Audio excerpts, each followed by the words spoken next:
Yes, and it's only fair that you give us a few minutes, Chair, and I appreciate that. Waziri, today, honestly, I'm not in the mood. Not just because I want it, because an MCA, an elected leader from my county, has been missing for the past 15 days.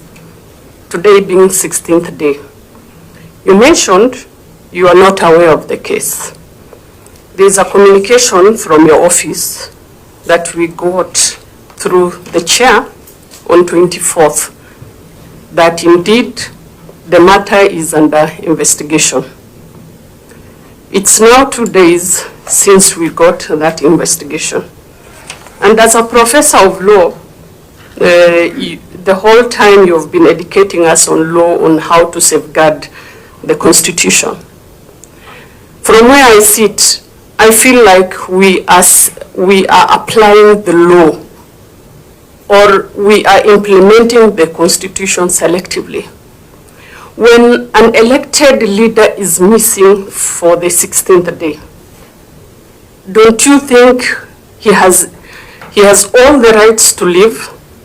Don't you think as an elected member of parliament, he needs to be, he needs to be implementing and, doing the work he was elected for? That is something as a lawyer I want to understand. Two, Bwana Waziri, you said you don't want us to do abductions. Without an iota of doubt, I want to categorically say the government of Kenya is abducting the citizens of this country. Kindly, you can only say that if you can substitute that. I'm going there, Chair. Kindly, you know the procedures. Okay. So withdraw that one, and you are very smart in this letter. As I withdraw, Chair, let me just finish the statement. I say that because this honorable member, Mr. Waziri, got a summon from the security agencies. 2 days later, he's abducted. Any person who thinks will add, the tabulations that indeed it's the security agencies. If indeed it's not the security agencies, Mr. Waziri, how hard is it for the security agencies to come and say we don't have this gentleman, Mr. Waziri? My other question is, if an elected member of parliament can be abducted, how safe are we as the citizens?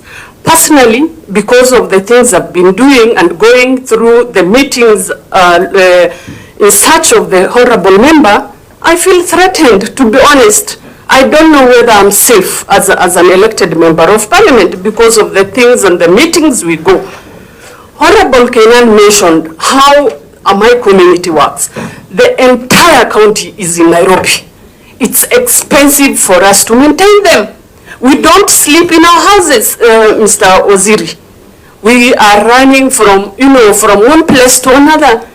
At one point, if I take you to my house, more than 50 people are in the house because of the elected member.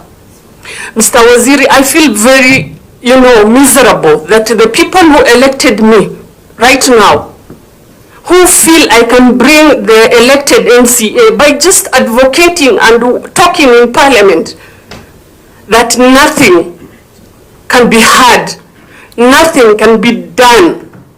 Mr. Waziri, to be honest, I feel like we are in a failed state. When you take an elected member, he's a human being, he can do anything. Why do we have the courts? Why do we have the Constitution? You're a professor of law, Mr. Waziri. We are not happy from where we sit, even as a country, from Ojia, Mr. Waziri. Waziri, lastly, you said you initially started by condoning the extrajudicial killing and abductions. We want, when you say something, we mean it as a country. At the end of the day, the people we elected us are the people we work for. We will not support if they have they have done something wrong, Waziri. The entire Wajir country, from all the 6 constituencies today, are all out in demonstrating in the streets of Wajir, besides the government refusing to give them permit. We will not allow, Mr. Waziri. We will not allow our elected members to be disappearing. Then there's no need of us being elected in the first place. We rather stay home. We rather have a lawless country, Mr. Waziri. Okay. You are the Waziri I respect. I have a lot of regards for you. We want our honorable member back. We want our son back. We are not asking for much. He is in the hands of the security agencies.